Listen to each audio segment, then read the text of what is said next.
Third meeting of the Berea Board of Education. Roll call, please. Mrs. Chapman? Here. Mrs. Ferris? Here. Mr. Dockman? Here. Mr. Duke? Here. Mr. Postal? Here. Please stand for the Pledge of Allegiance. I pledge allegiance to the flag of the United States of America and to the republic for which it stands, one nation, under God, indivisible, with liberty and justice for all. Thank you. Okay, first on our agenda, we have a transportation audit. Welcome, everyone. It's a pleasure to introduce Pete DePixie from the Ohio School Boards Association.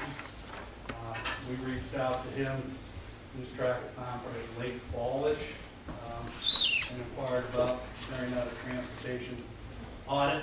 The conversations, he informed us, there's kind of two aspects. So there's kind of an operations side, and then there's another aspect of routing. And that's what we had him do.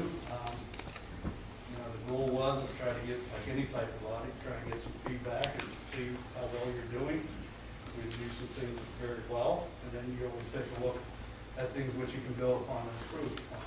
So he will go through his findings and recommendations, but give you a little background. I know Tracy shared his bio with you on Friday, but he is, I would consider, would say, the guru in school transportation. He has over 40 years of experience working back to about 2012. He's been with the Ohio School Board Association. Prior to that, Department of Education in charge of people transportation, and just a wealth of knowledge. And Corky and myself and the rest of the team really enjoyed the dialogue. It's an interactive process, questions that he's going to ask. We provide information. Corky provided a ton of information out of the department, and then he's able to gather everything and put together his findings. So without further ado, I'll turn it over to Pete. He also has a lovely wife, Mary Beckwith. Well, I'll have to have a designated driver. Yeah. Well, thank you. Thank you for the opportunity of being of service to the Berea City Schools. It's my pleasure to have been able to work with some of your team and some of your staff over the last number of months. As you know, I work for Ohio School Boards Association, so I work for the association that's all about helping you.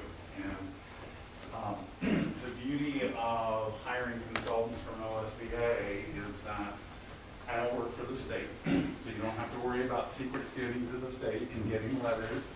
I don't work for folks in other states. I am, shall we say, a graduate of Ohio School Transportation System.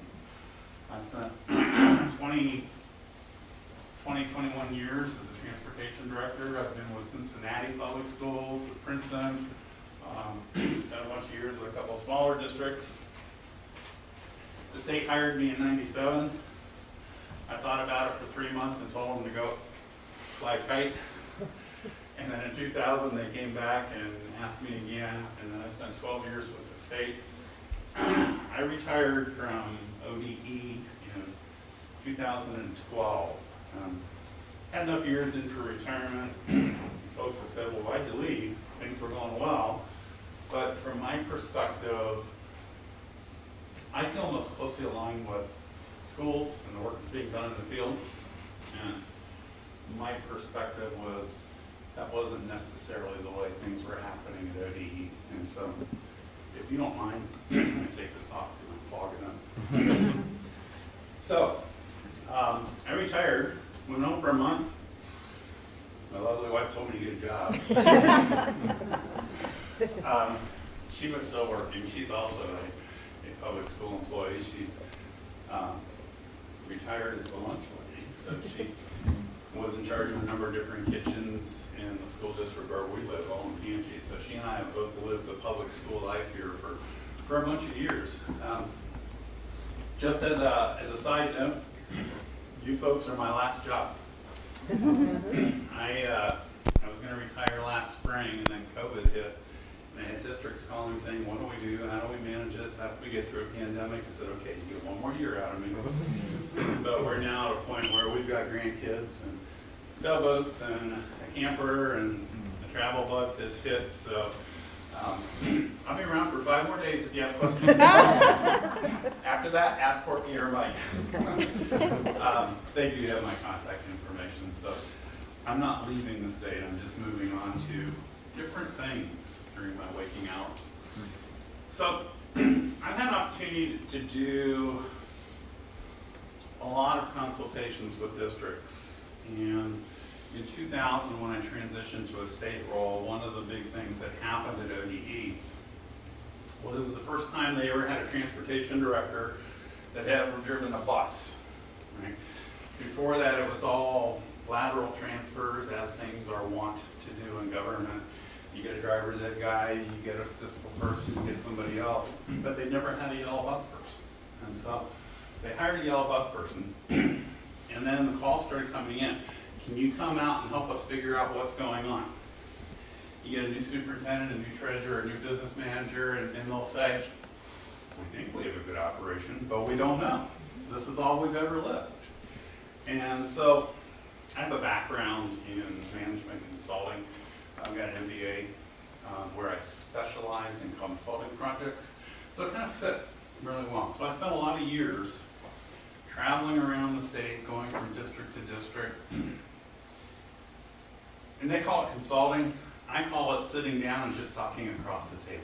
Folks would say, what are we doing? I would say, well, what are you doing? And then here are things that other districts are doing. I was telling Mike, during my tenure with the state, I had a map on the wall, and my goal was to hit 88 counties. I only got 72 of them. But I think that's a fair chunk of them. And so what I'm able to bring to the table when I visit with folks like you is a clinical view of your transportation department. And I say that because I don't live in Berea. I don't have family or friends in Berea. Once I've delivered my report and given you recommendations, I can drive 200 miles, right? And so it's out of my day-to-day existence. But what I'm going to offer you and what I've offered in the reports that I've done are things that I think would make you stronger, things that have worked in other districts that I've worked with, and ideas for change. And at the same time, I want to say to you up front, there is nothing wrong with what you've got. You've got a very good transportation operation here. I want you to feel confident in it. I think that the citizens of Berea should feel confident in it. And what you're being offered as a community is a great service. That said, great can always be greater. Right? So there were 2 parts to the study. And the first part I'm just going to gloss over quickly. And that is what I call, sometimes we call it benchmarking, sometimes we call it an operations review. And I have, Corky will tell you, I probably had too many pages of questions for her. And I spent a lot of time with Corky and Mike on the phone. It's, the pandemic got in the way. Normally I come out and visit and I'll spend 3 or 4 days with you. We did it all by phone, remote, Zoom, but that's okay. I think I got a really good feel for the department. And when I had questions, I'd call Corky and ask questions, and she'd have answers, and I think I got pretty close to what's going on. And then the process that I use for this, like I said before, is when I meet with districts, as I'm collecting information, I'm also sharing feedback. And so this is not, I'm going to ask a bazillion questions and then write a report and then just dump it on you and say, here you go. But it's interactive. And what's really rewarding, and I found this in many, many districts that I've worked with, is as I would offer suggestions, obviously there are people on the other side taking notes, because in the next call or in an email 3 days later, I'd say, oh, by the way, we've started this. And we've already started to enact some of the ideas. And so I left Corky and Mike, and in the report that you've got 35 different recommendations. And don't think that's bad. I'm measuring districts on more than 60 different benchmarks and things, and everybody gets recommendations, right? Probably a third of those are already underway. You've got teams working on it, developing things, making adjustments, and I think that's really commendable, and it's something I want to point out. So that first report, we looked at how the office works, looked at safety, the routing, the vehicles, maintenance, personnel practices, and then I benchmarked those against Ohio law, Ohio administrative code, and what I believe after 41 years in transportation to be best practices. And so the gist of that report is looking at all those things, comparing them with what the codes and the guidances are, and making recommendations to your team. You have that report in front of you. There's a lot of good stuff that I found, but transportation is so mixed and the responsibilities are so great that there's always an opportunity to tweak things and adjust things and bring things up. Admittedly, a couple of problems we found had nothing to do with standard practice, they had to do with pandemic. That's understandable. And so that's all documented for you. I also did a comparative cost analysis, and I looked at Berea and compared you to 4 of your contiguous districts, and then I also selected 5 districts in the state that are most statistically like you. Now, Jill, I know you came from the auditor's office, and the auditors in Ohio and I have had a different view about what's statistically significant. For me, and I found this to be true in my work with districts, districts with approximately the same number of square miles and the same number of students are the most similar when it comes to transportation. Right? Has nothing to do with wealth, has nothing to do with how many buildings you have or what your ADM is, but it has to do with how many students you have to transport over a certain number of square miles. And so in your report, you will see 4 districts that I picked for that, and the others were immediately surrounding you. Here's a couple of nuances in there that I pointed out in the report. Some of your labor costs are a little bit high, but in this day and age, that's the cost of doing business. Having said that, you're short bus drivers. Okay? You and every other district in the state. When we asked Corky a week ago how many subs you have, the answer is none. Right? That's a very fragile, thin piece of ice. It's something that we have to keep forefront and we have to address. So we'll talk a little bit about that. And then the other thing that I included in your report is what I call a carbon footprint.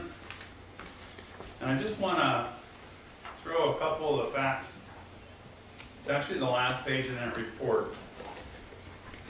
You're transporting just over 4,000 students. You're doing it on 73 vehicles.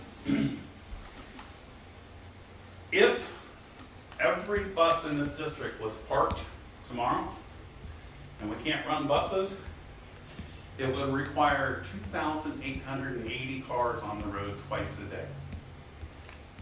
So you take your 73 buses away, and the community is going to be in gridlock. And that's figuring 1.5 students per car. That's based on some work that I did at a national level, where we figure out, okay, how many students do parents transport?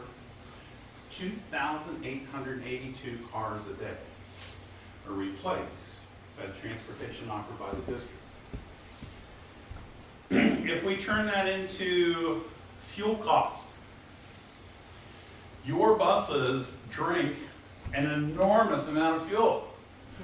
76,000 gallons of fuel per year. Right? But if it took cars, we would be talking about almost 500,000 gallons of fuel per year. So where I'm going with this is as school districts, we provide transportation, and it's very common for legislators, city officials, the public to think that's a school service. I would suggest, and you should suggest to your community, that really school transportation is a community benefit. Because what you're doing here at Berea Schools is you're allowing moms and dads to stay home to enjoy the convenience of the school bus and save them money, traffic, accidents, and safety risks all at the same time. Do not ever lose sight of the fact that what you're doing for this community when you provide transportation is a community service. And we can put a dollar figure on it. And that's what this sheet has done for you. All right. I am going to leave that first report behind, and I want to talk about routing. And this is really the lion's share of the work that I did for your district. Let me tell you a couple of the premises that I operate from when we talk about routing studies. First off, your cost for school transportation is based 100% on the number of vehicles you have on the road. Period. Now, Jill can tell you what the cost per student is, right? And we calculated it in here for you. But really, your unit cost is a cost per bus. Right? If it costs you about $69,000 per year to keep a bus on the road, which is almost exactly what it costs you, right? Every bus you put on the road is another $69,000 check that she has to write, or maybe 5 or 6 checks. Every bus that you can keep off the road is a check she doesn't have to write. So here's the premise. If I can shrink or show you how to shrink the number of vehicles you're using for transportation, while at the same time transporting the same number of students, we've decreased efficiency. Right? So here's the goal, and that's my goal when I work with any district. And I'll have superintendents, treasurers, business managers call me and say, we're out of money, we need to cut transportation. Or, we're out of drivers, we need to cut buses. And the knee-jerk reaction is, oh boy, we need a new board policy. We need to eliminate high school transportation, or we need to go to a 2-mile walk center, or we need to go to state minimum. That's the knee-jerk reaction, but it's not correct. Whether you're out of drivers, or out of dollars, or out of buses. If you look at this very carefully and with a detailed microscope, there is always a way to transport just as many children on fewer vehicles. And if we can do it on fewer vehicles, we can save dollars, and we can save staff. And we're not trying to save staff right now. You know, in some districts they say, well, what are we going to do with all these extra drivers? We're going to roof them? We don't have any drivers to roof. Right? And so the goal here is let's live within Berea's resources. And so that's the mindset that I come to the table with, just so that you understand why I'm going to make some of the recommendations that I make. So I looked at public students, regular ed. I looked at public students, special ed. And I looked at non-public and community school students, because those are really the 3 populations that we identify separately when we're talking about managing logistics. So if you're trying to keep up with me, I'm a little bit higher than that. Go the other way. There you go. You are currently using a mix of vans and buses. So you got 73 vehicles on the road. You're using what I call a classic 3-tier system. High school students go in first, then middle school students, and then elementary students.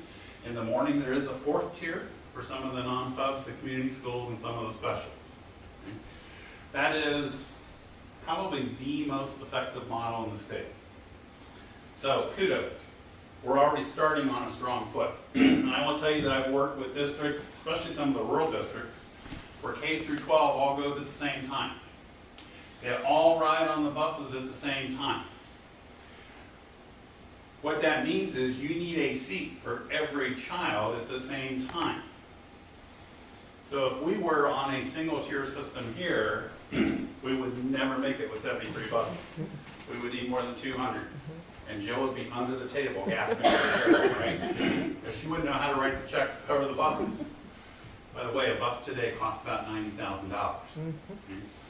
So, you're already on a good starting point. But here is, let's break this down first. Let me talk about non-public and community school first. And that's a very, I appreciate it's a very sensitive subject with public school board members, right? Because we have these other entities that are open, that are attracting our children. When they do that, we lose ADM money. It's a drain on our resources. The legislature has not really been good about funding us for our costs. So every student that leaves, we see money leaving with them. And guess what? Now we have to bus them too. So there's even more money leaving, right? So here's what's happening well here, is that your transportation director has taken those students and, shall we say, pooled them. So instead of one bus going to one school, she's collecting students together, merging them onto bus routes, and then dispatching each one of those buses to multiple schools. That is the only way a public school can survive with today's legislative mandates. I looked at that long and hard. Corky and I had some conversations about, can we get rid of some kids? I shouldn't say it that way. Can we declare some children impractical for transportation?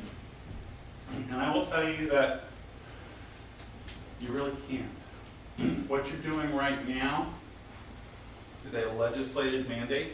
It's expensive. It's less efficient than what you can do with your public school kids because we don't have control over the calendar, adult time, where they live, what days they go to, and it's a drain on resources. That said, you're making the best of it. And unless some laws change in Columbus, I'm not sure you're going to be able to do too much better there. So, upshot of that is, we're not going to talk about your non-public and community school buses, because I think things are going well there. And kudos to Corky and your router, and some of this you inherited, some of it you built on and tweaked and done a good job with. I think you're doing a good job there. But let's look at the rest of it. So there's 4 primary factors. We just roll that screen up just a little bit that I think are issues we need to address. Number 1 is what your board policy calls walk zones, and I call rider eligibility zones. And so let's just talk about the semantics before we move on. OSBA offers policy services too, so I'm not taking a shot at another policy provider. It has nothing to do with policy, right? But here is, from my 41 years in transportation, if you call it a walk zone, what mom and dad hear is that the board says it's safe for my child to walk to school if they live less than this distance. And it may not be. Right? You haven't gone out, nor has your administrative team gone out and assessed safety in that half-mile, three-quarter-mile, less than a mile zone. What you're truly doing is saying you're not eligible to ride a bus until you live at least this distance away from school. So that's a different message. What that says to mom and dad is if you live less than whatever the designated zone is, mom or dad has to make the best decision on how their child goes to school. They may choose to drive them. They may choose to walk them. Or they may choose to say, it's okay, you can watch here. And so that's just a semantics thing. You will notice throughout the report, you won't see me writing walk zones. I talk about eligibility zones. Having worked with a lot of districts over the years, I think that, we can talk about wordsmithing, but I think that's something you might want to think about. because it's how the message comes out. But having said that, what you've got in board policy doesn't exactly match what's happening in the field, and that's no one's fault. That just happens over time. So at the elementary building, board policy says we have a 1 mile eligibility zone. What's happened over time is there's been exceptions that are made to that. Not even just by the current administration, that's happened over decades. And that happens in every district. We see, maybe there's a street with a high traffic flow. Or maybe there's a dark zone, or maybe there's a railroad track, or maybe there's a sexual molester, right? And so we start to make exceptions. The thing about bus stops and variances in zones is once you grant them, they become God-given rights. You can't get them back. Right? So now we have to figure out, okay, what's right, what's wrong? Do we need to adjust board policy? Do we need to adjust practice? Or do we need to figure out if there's somewhere in between that meets the needs of the community and the district? So at the elementary, we've got a stated 1 mile zone, but we're not really following. And there's too many exceptions to it, which means you're transporting more students than you plan to. And to do that, you need more buses than you had planned on. Okay? Next problem. At the middle school, we have a stated 1.5 mile zone. Okay? But a couple of years ago, we moved 5th grade from elementary to middle school. So the transportation staff thinking, okay, these are elementary kids, we need to keep them at the 1 mile zone, which is board policy. That has bled over into the rest of the middle school. So we're now busing middle school students at a 1 mile zone. When really, the original intent of policy was a 1.5 mile zone. And we have the same exceptions happening. Dark neighborhoods, high traffic flow, speed limits, sidewalks. So we've got all these exceptions going on with what I'm going to call the eligibility zone. So that's the first problem. Second thing that I noticed is that in general, when I look at the numbers that Corky sent me, because she checked with every driver and got the number of students on buses, let me pause here just to be real clear. We evaluated last year's routes and not the pandemic routes. Right? Evaluating the pandemic routes wouldn't help you at all. This is an aberration that, God forbid, never comes back. Right? So we looked at last year's routes because that's what you're going to want to go back to next year. But in general, the numbers of students scheduled on each bus are higher than the number of students riding each bus. So if the goal is to minimize the number of buses, and we have seats that are empty because there's a student scheduled but they don't ride, we can't minimize the bus count, right? Because we're using empty seats. And so I can't remember, one of the phone calls we were on, Tracy, it might have been you, said, we got ghostwriters out there. And I think it's a great term. And so I put it into the report. We've got ghostwriters on the buses. It's not just here in Berea. It happens everywhere.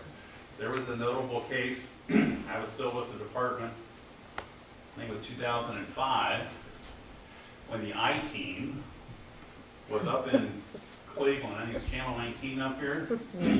Jill, you remember this. And I got a call, so I'm the state director of transportation, I get a call from an IT reporter who used to be a member of the Secretary of State's staff, the Attorney General's staff, and he says, I have here a report that says you're paying Cleveland for busing 45 students on a bus and there's only 12 riding on it. How could that happen? Kind of left me to loss to explain it, right? Because we trust the districts on how to count their students and report it. Well, that one bus check turned into a big bus check. The next thing I knew, we were deducting almost $5 million in funding from Cleveland's transportation flow. as a ghost riders. Their answer to the state and to the IT and to the auditors was, well, these are eligible riders. We've assigned them to a bus because that's what the law says we have to do. And so we counted them and you have to pay us for it. That's not right. What the law says is that you are obligated to transport eligible students that actually ride. Only those that actually ride. And so Corky could probably tell you the particular neighborhoods here. In some of my districts, I had a couple of neighborhoods where I could easily schedule 70 or 80 high school students to a bus, knowing only 10 would be at the bus stop. You got some of those, don't you? So here's what's going on. The counts on the computer route sheets don't match the counts on the buses, which means we're running extra buses to take care of ghost riders. That's dollars you're spending that you don't have to spend. And more significantly in Berea, those are bus drivers driving buses, and we don't have the bus drivers. Right? So we gotta fix that. I have a question. Absolutely. So at the beginning of this, before school starts, a survey goes out to parents to find out if their kids are going to be interested in riding the bus. Yep. And so how do we have such a great Ghost Walk ridership? Is it people who just said they would, but they're not?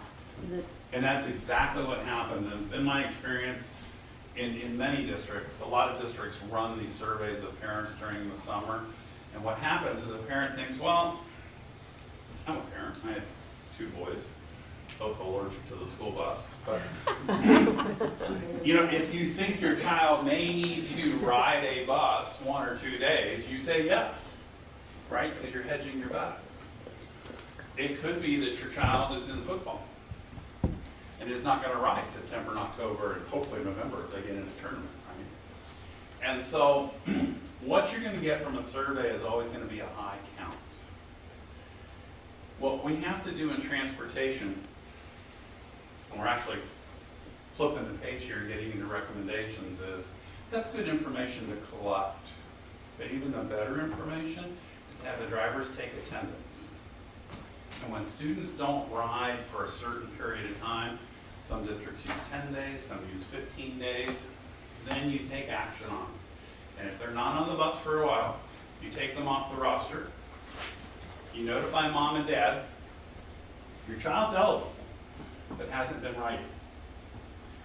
We can't afford to keep empty seats for children who don't ride. So here's the deal. Your child's off the bus list. If something changes, and you want your child to ride, all you have to do is let us know, give us a couple days lead time, and we'll fix it. So by doing that, then the router can tweak the routes, the bus stops, the assignments, so that we can operate the buses and keep them full. Now, survival tactics take over. We never fill up every seat in the bus, because some child will show up some morning and they forgot to call, right? And Corky will tell you it's head scratching when the driver calls and says every seat's full and I got 3 more kids at the bus stop, because we're not allowed to have standees, right? And we don't send them back home. So realistically, we'll leave a couple seats open on a bus, but not 5 or 10. If you do 5 or 10 on each one of your 73 vehicles, we've just blown drivers and money for 10 buses. You can't afford that. There was another question. Yeah, I was gonna ask, is a student that's an athlete considered a ghost rider? Like my son would ride it in the morning, but then he has sports after school, so he wouldn't come home on the bus. So what I would do realistically is we take attendance in the morning and we take attendance in the afternoon. And we design the routes for the children that are actually riding on the side of the route that they ride. In your case, you have a child that rides in the morning and not in the afternoon. What I've seen happen over my 4 decades of doing this is now we have a lot of children that are dropped off at school by their parents on the way to work, and then they ride the bus home. Mm-hmm. And so what we have in the budget bill Lord forbid, it only took us 4 budget cycles to get it there, is we are overriding ODE's mandate to allow districts to count students in the morning and in the afternoon and report the larger number. Right, so the answer to you is, all we're trying to do is, we wouldn't take your child off both sides of the bus. We would just take them off the afternoon route because that's when he's not using it. Now, we know when sports seasons change, right? And so we would say to you, Mrs. Chapman, your child is no longer scheduled on an afternoon bus. When football or whatever sport is over, let us know, please, 3-4 days in advance if he's going to need to ride the bus again, and we'll make sure that there's a seat available. Okay. So the morning routes and the afternoon routes don't have to be identical. Yes, sir. Attendance by the bus driver, has that been a consistent policy, or it's never done? It is done? What's the, how many times do they do it, Corky? This would be new for you. It's new? They How- only do it when we use state counts, or if they're trying to not make a right or a left on a certain street and say the student hasn't ridden for 2 weeks, and we'll call in and mark it off. Okay, so this is gonna be new for them. How would they respond to this? We'll be fine with it. So, I mean, let's it's an inconvenience for them. it is a But it's part of the job, but, Yeah, so let's be real clear here. Nothing has changed yet. Mhm. What I'm offering to you are observations and then recommendations to implement. And your job, after I walk out of the room and you slam the door behind me, is to figure out which one of these things makes sense and we do it now. Which one of these things do we set as a goal and do next year? And which ones of these recommendations are interesting but they won't work in Berea? Right? That's your call. My call is to put all the cards on the table and let you pick which ones you like the best, pick the best winning hand, and go with it. Okay? So here's the really good news, is follow up on your question. You are in the midst of switching routing programs. Your district uses routing software. Right now you're with a company that you've been with for a while. You have engaged the services of TransFinder, which is a different company. Ironically, the two companies' corporate offices are 15 miles away from each other in New York, right? But you are in the process of getting TransFinder routing services. That's a program that I have advocated for a lot of districts over the years. They have great tools for the bus drivers, including attendance sheets and rosters, so that the drivers can check off names or they can redline names of children they've never seen. And at the same time, I will tell you that what your drivers hear in training, and they hear it from Corky, and they hear it from your onboard instructors, is we tell the drivers they need to know their students. And so your drivers do, for the most part, know who's on the bus and who's not on the bus. What we're asking the drivers to do is identify the ones that haven't ridden for a while so that we can take them off. And if we take them off that roster, then the router can adjust things, move them around, and we can be more effective with the number of buses that you use. It is an iterative process. Right? Routing in school business doesn't happen once a year. Obviously, we do a major routing in the spring and the summer to get ready for the fall. And what I'm proposing, admittedly, is more work for the router. It's a little bit more work for the drivers. But what it does is it makes you incredibly more cost effective in the deployment of your resources.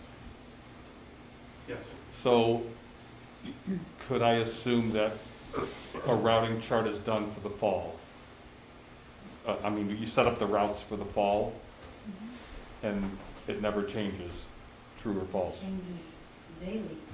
I mean, the number of buses that would be adjusted. Are adjustments made to taking buses off routes, and like we're talking? So there's two different levels of this. In a district your size where you're transporting 4,000 plus students, you have students moving in, leaving, changing grades, so there's constant change going on all the time. Corky and her router are already managing that on a regular basis and working with drivers and are making changes. What we're talking about doing is managing this at a second level, where we're not only addressing move-ins, move-outs, changes, but now we're addressing rider attendance also. And then what that allows her team in the office to do is manage the routes more effectively.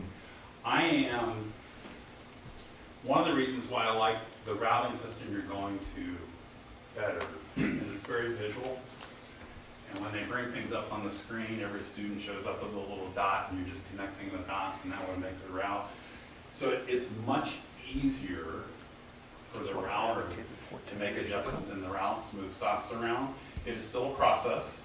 What you're doing right now when a route changes is there's letters that go out to the students and the parents, so they get a 2 or 3 day notice and that'll be a change. What we're talking about doing is making even more route changes so that we can be more effective. I guess that was my question. It's being done, this is to make it more efficient, quicker Being done, response. but not to this level. Right. So this kind of Bumps it up steps and it. okay, Absolutely. okay. If I could, just a couple of comments regarding the routing and the policies, because this actually goes back to 2006-07 during the original strategic plan for the school consolidation. I've had these conversations with, at that time, prior to Mike Shepard, Darren Weimer, and then I had these conversations with Mike when he became on board here. That policy that hasn't been updated since 2007 and practice, you know, of the zones, the 0.5, 1, and 1.5, we're so out of sync. And we've been out of that policy for years, if not decades, you know, in terms of the 0.5 mile at the elementary school. Right. Because when Grindstone came about, and we had, I forget, it was DeYoung was the name of the company that was helping us with the strategic plan. They had the GIS mapping software. They showed if we went 1 mile at elementary school, there wouldn't be a bus in Berea practically for Grindstone because of the size of Berea, and you would only have the northern part of Berea getting busing.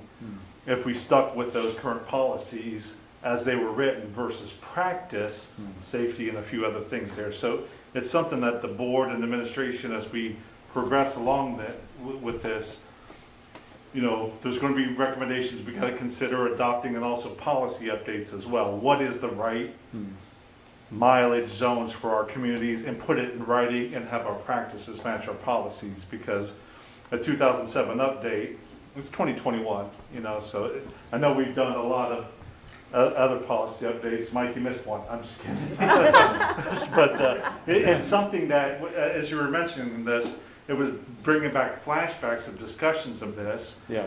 And then, and also talking with previous business folks, our software, routing software was Yeah. a bit outdated there, you know? Yeah, I I remember get the the, books that they would bring in, it's Yeah. like, We have 3 policies that we're gonna recommend that get updated. Yeah. okay. yeah, point 0.5 is easy to say, it's when Mrs. Smith is at 0.6, you know, and now it becomes, now I could see how. Well, it was worse at 1, and then you're saying that, you know, you're gonna send a kindergartner a mile down the road? No, there was never that intent to do it from a safety perspective, you know, but, so it was just always outdated, it was never addressed in the past.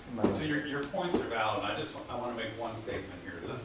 Nothing in my report, please do not construe it as finger pointing. No, and I'm not, I'm just saying that there's when you look at our administration, there's a lot of folks that weren't here for some of these discussions in the past, or they were here, but in different positions in different parts of those discussions. And as I mentioned earlier, requests come in, they get considered, a deviation's made, and then once it's made, it just kind of, that becomes status gospel. quo.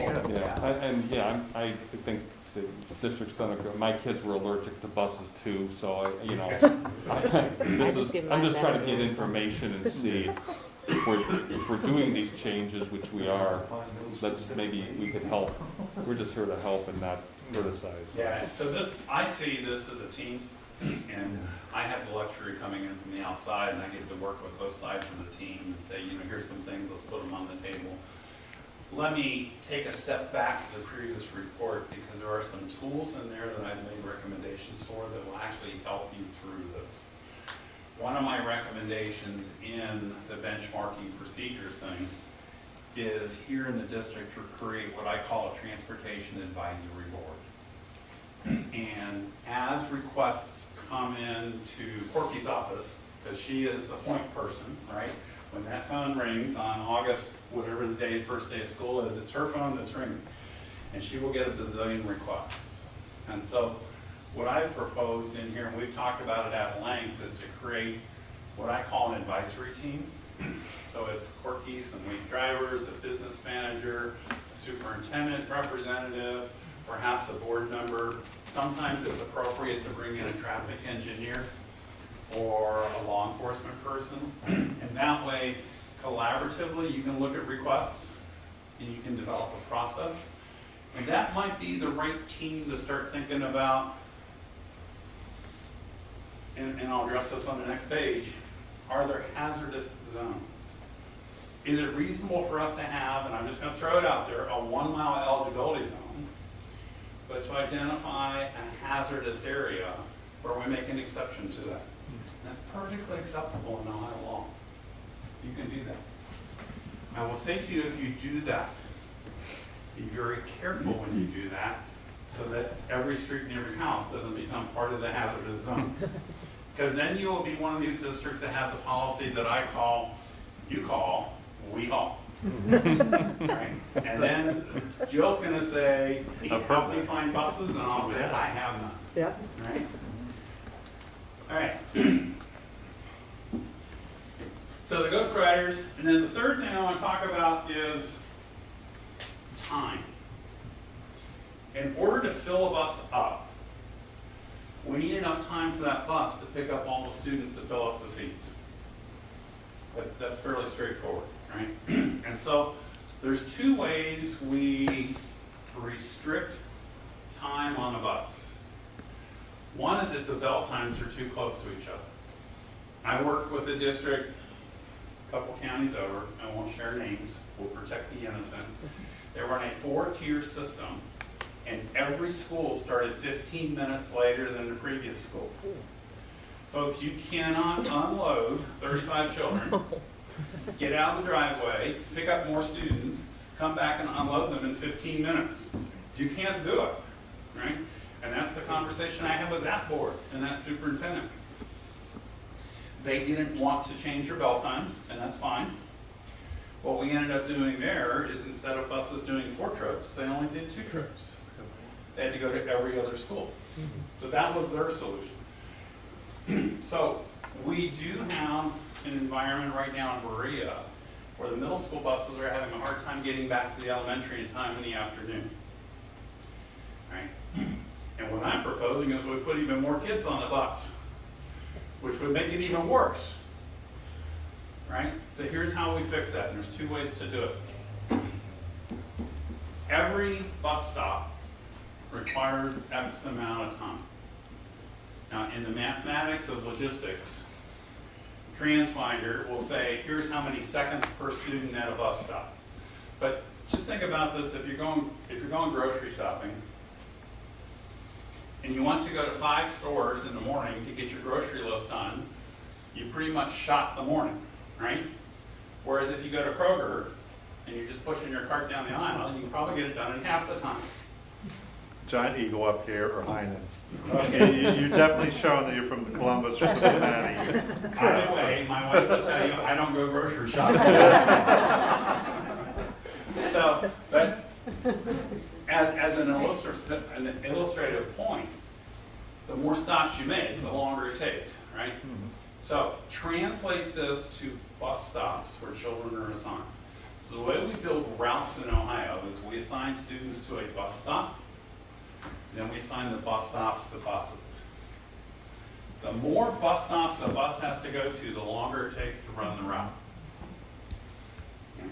So, the way to save time on a bus route is to reduce the number of bus stops. Here again, history is not our friend. Right? Most districts will start by assigning bus stops at the state regulation, which is a half a mile. State law administrative code says a student in grades K through 8 can be asked to walk up to a half a mile from their house to get to a bus stop. And then what happens is we start getting calls for exceptions. Well, it's a blind curve, no sidewalks. Very common in the rural districts.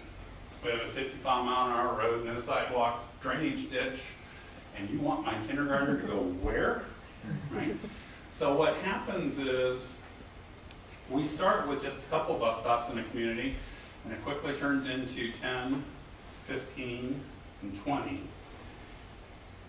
One of the regional folks from TransFinder and I have a presentation that we've done for school boards down at Capitol Conference every year where we show a neighborhood with a bazillion stops in it, and then the same neighborhood with only every other corner stop. And in most cases, you can easily save 5, 10, or 15 minutes on a bus route. So, we may need a little bit more time at the elementary school to get the buses in.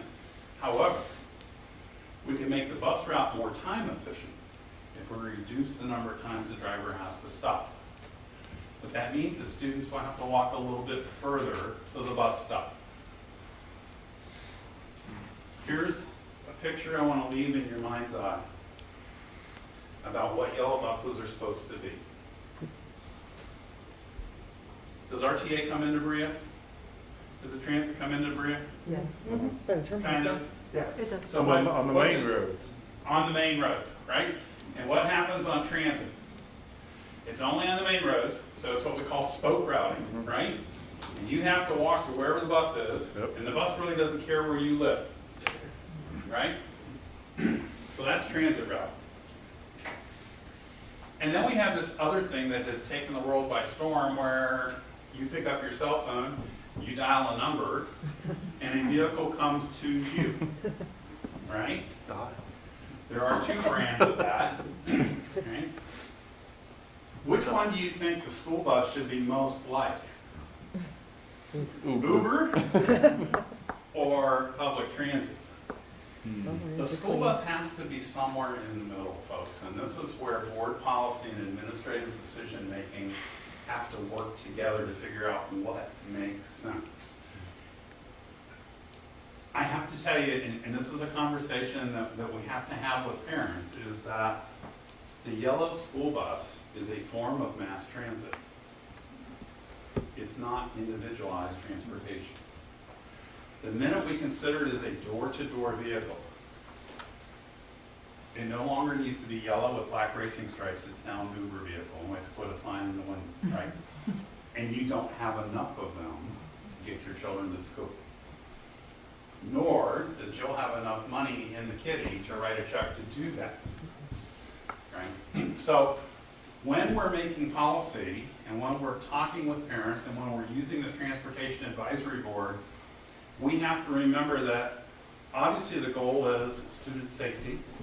Right? We want to do the most that we can for them within the available resources.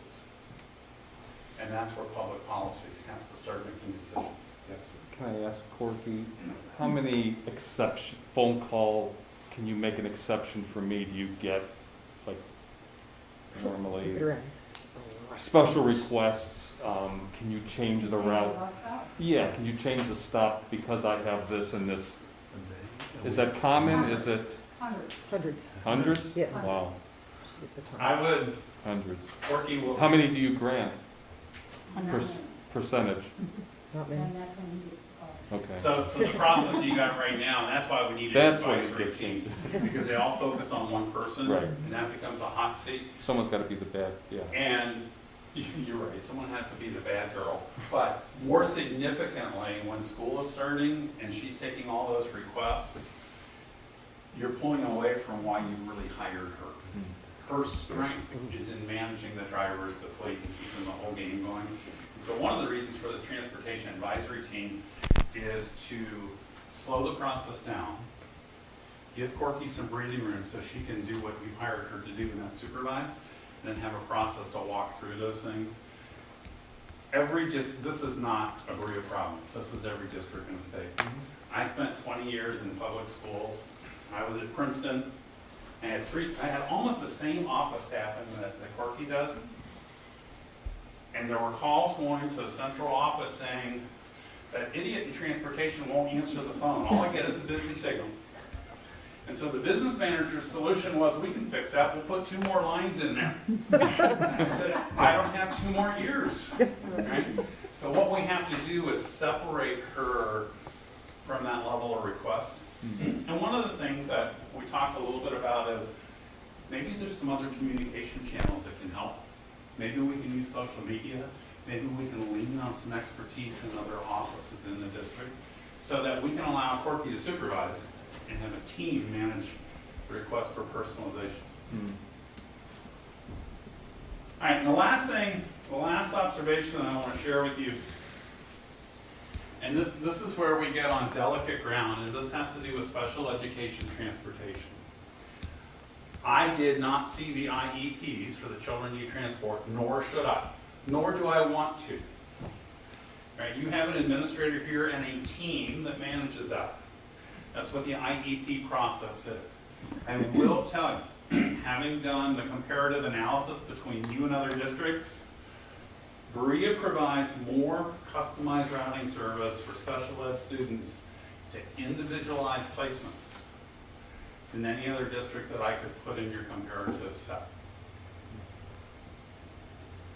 So having said that, the recommendation is we absolutely do not want to limit the best education for a special needs child, but we have to start thinking about, are there ways a child can access an individualized service that aren't quite as far away, that are closer to the district?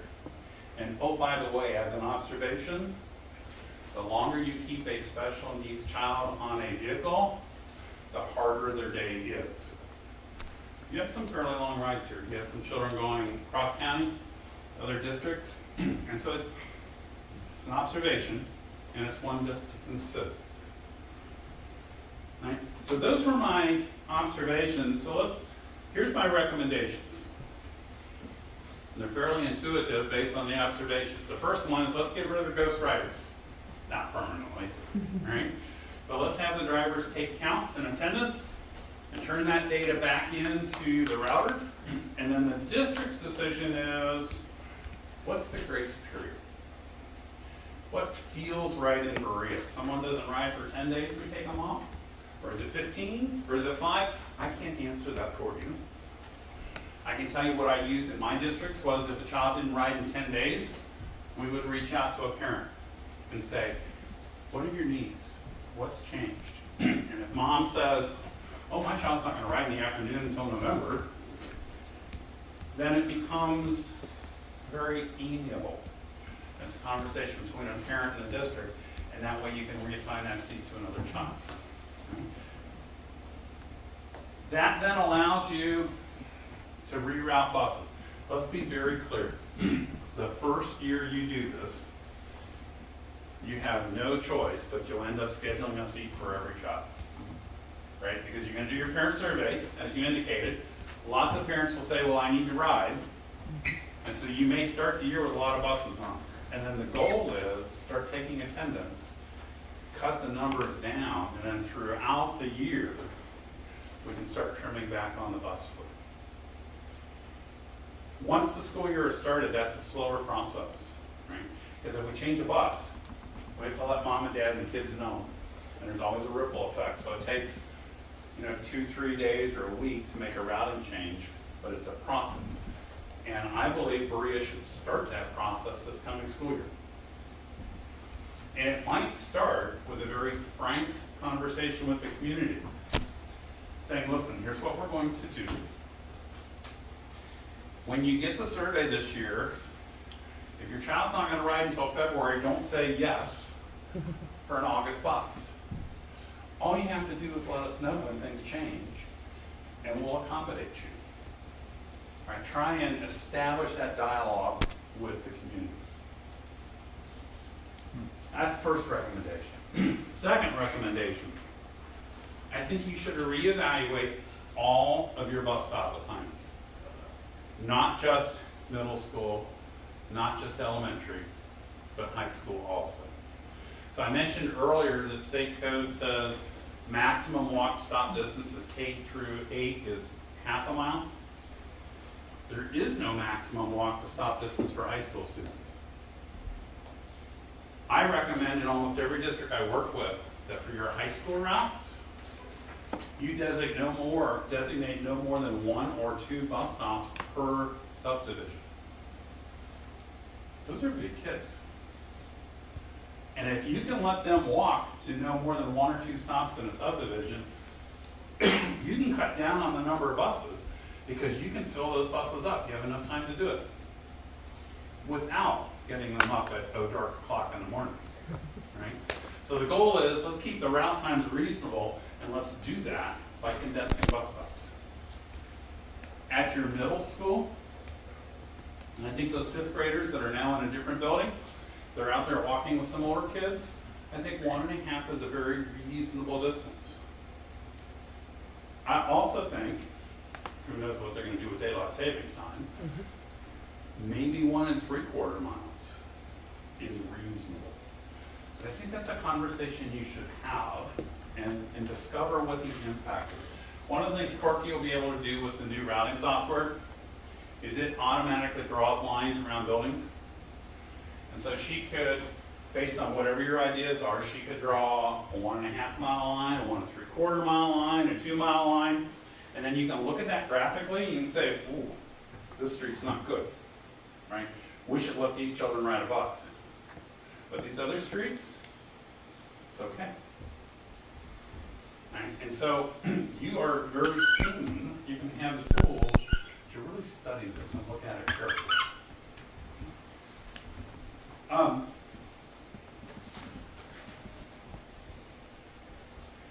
Your biggest time problem is with your middle school. Okay?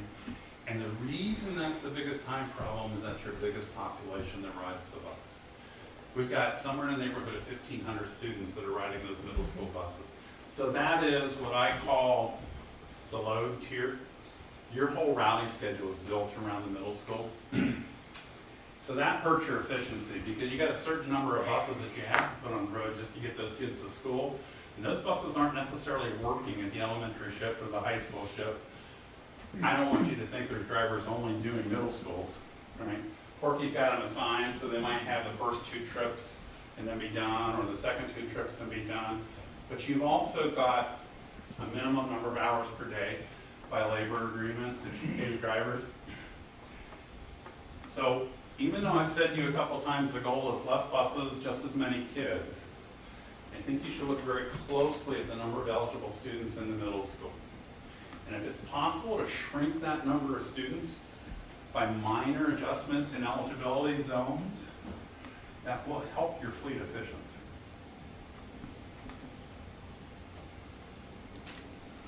Third recommendation. We need more routing time for the middle school students.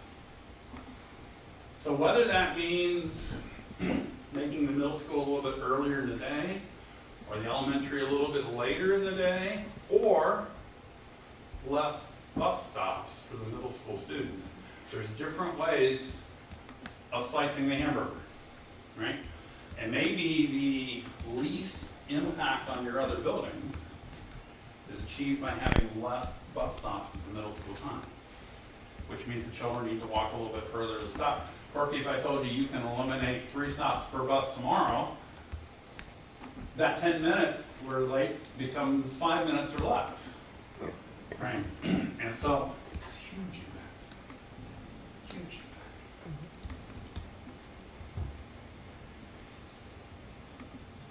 I also think, and we've talked about this a couple times, Mr. Duke, you mentioned it, Mr. Dockman also, I think we need to evaluate the bus eligibility zones at all of your buildings.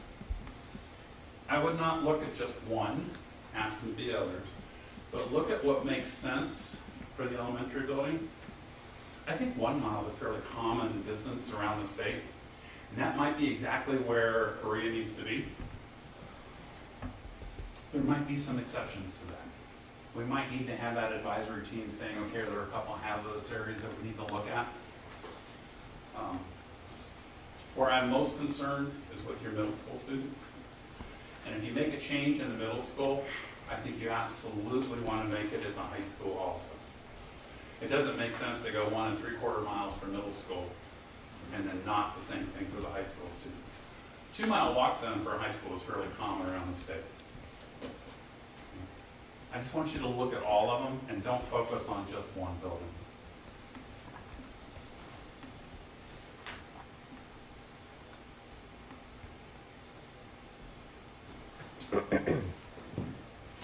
I think you need to, and this is delicate, we're back into special ed. Here's a case where the superintendent and the treasurer and the administrative team needs to sit down with the special ed director and say, okay, we've got due process, we've got rights, we certainly want to respect what the children need, but there are other times when we can provide appropriate services to a student that is closer than where mom or dad has asked for. Okay. My sense, and I don't know this for a fact, but my sense is after looking at hundreds of districts over the years, I think Berea right now, the pendulum has swung to what parents ask for is what we automatically put into an IEP. And that's good for the parent, but I think we need to look at the balance and figure out what the district can afford and what you have resources for.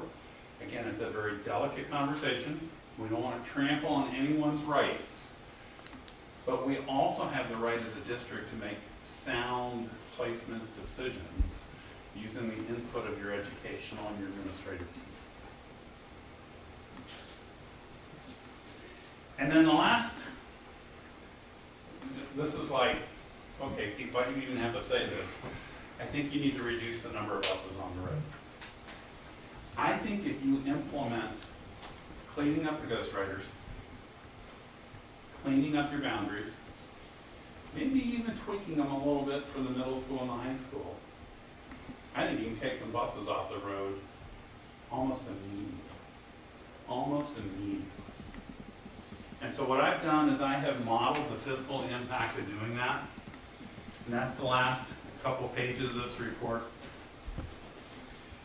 Using your T1 and your T2 reports, your average cost for a regular ed bus is $69,700.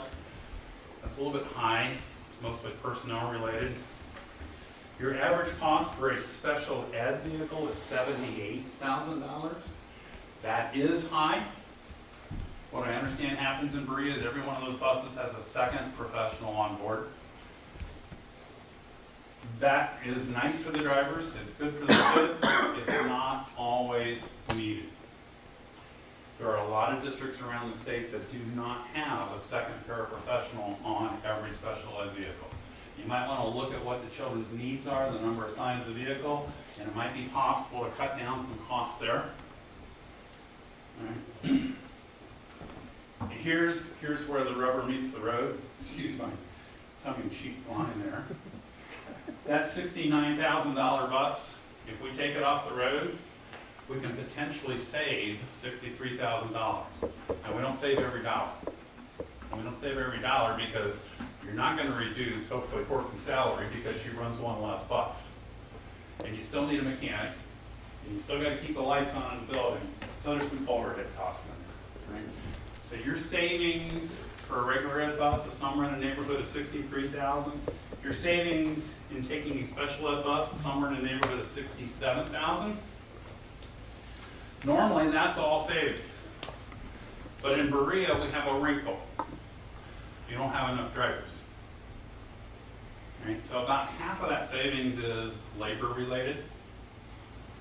If we can take 6 buses off the road starting in August when school resumes, I will say to you, keep those 6 drivers. And Courtney says, please, yes. Right? She needs it. I actually think you can take more buses than off the road. I think you can get 10 buses off the road. And then the district has to decide, well, do we keep 6 drivers? Do we keep 10 drivers? If you keep those drivers and they're extra, could you use them in other assignments when they're not driving? And if you could, then maybe Jill doesn't have to charge that salary towards transportation, maybe it does save some money there. So there's a savings range in here. And here's what I think, in the very last page of this report, Plan A, if you clean up ghost riders, shrink the number of stops, look very, very carefully at the eligibility zones, I think you can take 6 buses out of service with no pain at all. Right? That will save you at least $166,000. It could save you up to $375,000 every year. There's an Easter egg in there. If we can take 6 buses off the road in your capital replacement plan, those are 6 buses that you don't have to buy at $90,000 each. That's today. Next year they'll be 100, right? So if we can shrink your capital budget Which we don't have. by almost $500,000, that's a secondary savings, and I haven't even quantified on this piece of paper. All right, so in addition to those 6, I think if you increase the eligibility zone at the middle school and the high school, you can take another 4 buses out of service. That saves you another $400,000. If you don't need those last 4 drivers and you can reassign them somewhere else, that saves you $600,000. So just plans A and B together, we can easily save $750,000 per year in cash flow. Not to mention the reduction in your capital budget. And then the last thing that I think, through careful placement with special ed, without disrupting any child's rights or best needs, my sense is that you could probably get 2 buses out of your special ed bracket, and that saves you about another $135,000 per year. So, I'll tell you that usually when I do these things, the request on the table is, we're out of money. We're going to have to float a levy. We don't know if it'll go. How can we do things more cost effectively? Jill, you know that, right? You sat in the auditor's office and we had the same conversation all the time there, right? In your case, you're okay with money. Obviously, if somebody walks in the room and says, here's an extra $750,000, somebody's going to smile behind their mask, right? But more significantly, you're out of resources. We have buses, but we don't have drivers. And that is not Berea's fault. There's a driver shortage nationwide. In Ohio, it's exasperated a little bit because we have probably the 3rd toughest school bus driver training program in the country. During my tenure with the department, I was president of the National Association of State Directors, so I had an opportunity to interact with states around the country. Ohio is a tough state to be a bus driver. We do background checks, we do drug and alcohol checks, we do all kinds of checks, and then there is a state-mandated driver training program run by ODE. Folks, they shut it down for 10 months. So Corky's out there trying to recruit candidates to drive a bus, and there's absolutely no way to train them. Every district in the state right now is behind the curve, and that's not your fault.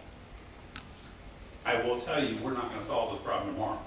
They're doing training now, but there's a labor shortage in this state. My wife and I now 3 weeks in a row have had to wait 3 extra days for the garbage man to come because they don't have enough drivers, right? And anybody can drive a garbage truck, not so in a school bus, right? It's very hard to find school bus drivers right now. So I think the number of drivers you have right now is where you're realistically going to be for another year, maybe even 2, which says to me, for you to survive and to thrive, and to provide that community service that we talked about when we started, you've got to shrink the number of buses on routes. And we do that by cleaning up what you're doing now, filling up the empty seats, doing a better job with time management, and maybe taking a very close look at the walk to stop distance, reminding mom and dad that And if the bus goes away because we can't afford it, or we don't have a driver, it's gonna cost you $600 a year to drive your child to school in your car. So maybe we can ask mom and dad to walk with their child to the bus stop, even if it's a little further away. You have a front and back article on your page and this on your table. You all have that. That's an excerpt from the April OSBA Journal, the glossy magazine we put out. And I thought it's kind of apropos for what we're talking about now. Because the question I've heard from more than one board member over time is, we're doing okay, why should we change? Or yes, we need to change, but maybe not right now. When is the climate best for change? That's a little bit of what I talk about in that article. The climate for transportation change is best when something external to the district has happened. Because you're just finishing a pandemic year where you're running very limited transportation service, all the memories are gone. The bus stops this year are different. The routes are different. What the drivers are doing is different. The same thing would happen in a district that ran out of money and had to cut the state minimum busing. When you find the money, don't go back to where you were. Go back to where you need. So, I'll end as I started. Thank you for the opportunity to come in and spend some time with your staff. I would like, as a board, I would like you to feel reassured that you've got good staff. They're doing good work. That said, I've given Mike and Corky some ideas that were mine. Corky got to spend 3 years in Columbus with me going through a training program that I started and run at OSBA. It's called the Master Transportation Administration, where we kind of wander all over the place, don't we? So she's a little bit familiar with how I think and how I operate. I'm an out-of-the-box guy, but that's probably why consulting comes easily to me, because I'll look at what you're doing, and I will openly tell you there's some really good things here. I'll also openly tell you there's some things you can do better. So some of this may work for you. Some of this may be a pipe dream. And some of it you may think, Berea, we don't work that way. Right? But from outside your community and with my 41 years of doing this across the state, I've given you my best thinking for transportation. So thanks for letting me take a bunch of your time. Thanks, Pete. Thank you very much. Are there any questions? I have a question on the terminology and the definition on the buffer zone or the eligibility zone. Yeah. Is it as the crow flies or is it walking distance? A great Because question. there's a great difference when you start doing that analysis. Absolutely.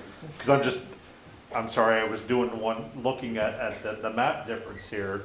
I have that background professionally from that aspect, and I'm sure that the software does that, but it's huge when you consider our scenarios. We've got the interstates, we've got the turnpike, we've got the railroads and things like that. So that 1 mile, 1.5 miles, as the crow flies, looks greatly different than as Yep. the child walks. So the good news is, there's a person in the room that was at one time an administrator with ODE that wrote this into administrative code.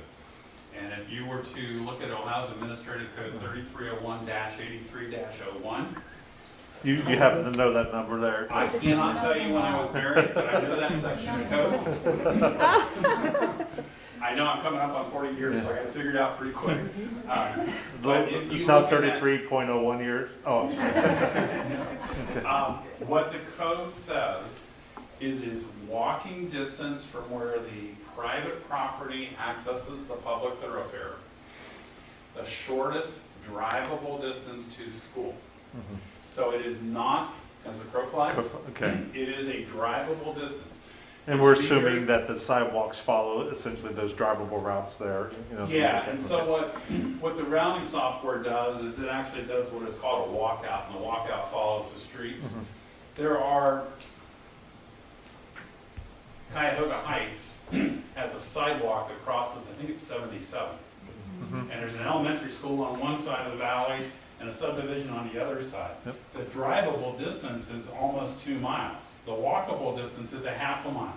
But, and that's why that code is so specific. It's the shortest Okay. drivable distance. You answered the question, because I was just wondering, because I've dealt with some of those buffer analysis in the past, and, Yeah. and getting somebody to understand the terminology on a policy is different versus showing them visually as well, So which I here's- think is something that we'll have to start considering from that communication outreach perspective as we Yeah. look to evolve, you know, our program. And so the good news is the tool that you have purchased, which is TransFinder, its mapping is taken directly from ODOT. It uses ODOT's aerial mapping survey of the streets and the roads. And so from a technical perspective, the walkout zones on TransFinder are exactly on target if you're measuring drivable distance, unlike Google or some of the other web tools that are out there.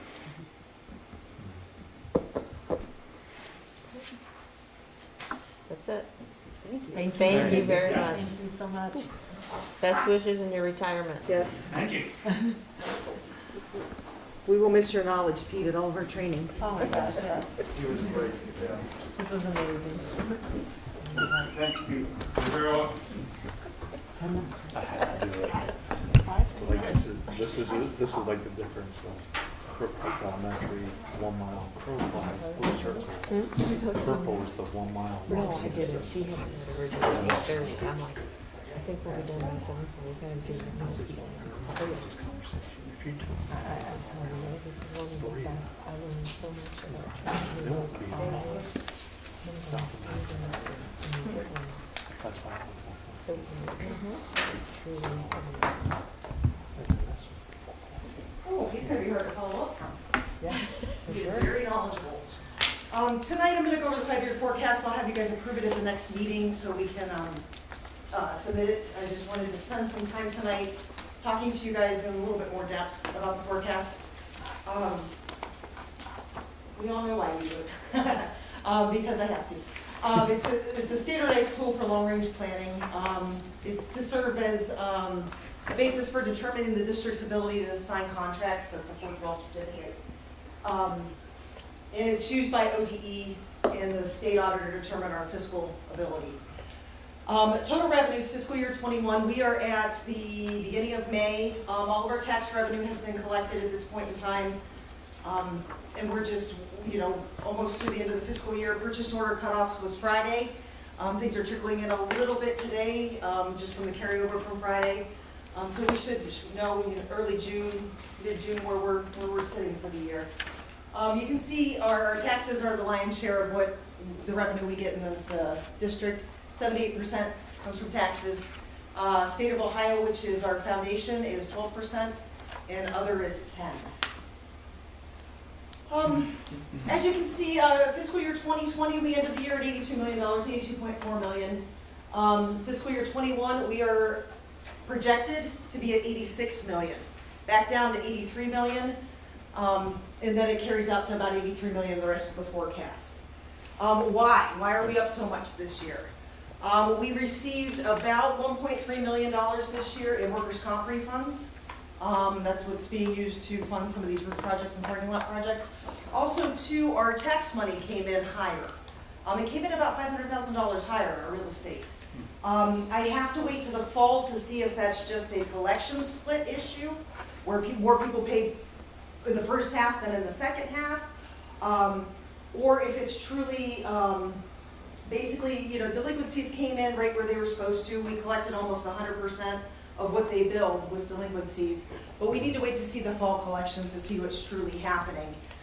That's most of the reason why the revenue is up this year, but it goes back down, based on the county auditor certification, back down to normal amounts, and again, the workers' comp refunds. We have gotten those workers' comp refunds 5, 6, 7 years now. I do not put them in the forecast, I do not count on them, but we have gotten them the past 6, 7 years. Usually it equates to one of our premium payments, which is around $270,000 is usually what we get back. So we'll see if we get them in the future. Workers' comp, again, they were doing very well. Their investments are earning them a lot of money. As you can see, I talked about real estate. It was 53 million in 20. 21 is an actual figure for real estate taxes. It was at 53.5 million. All these numbers on this page are actual figures. We've actually gotten this money. Our public utility, which is taxes on public utility, it's up and it's slated to climb since they are doing work on the public utilities. The last line item we've talked about, the Link Homestead rollback in tangible personal property. That line is the line that's decreasing in the forecast because they're taking away our tangible personal property reimbursement from the state. That was a tax on inventory back, I think it went away in 2010. It was an inventory tax on businesses. The state was supposed to hold us harmless, and they started reducing it shortly after they took it away. So that will be gone in fiscal 23. 2023 is when that phase out of that money will be gone.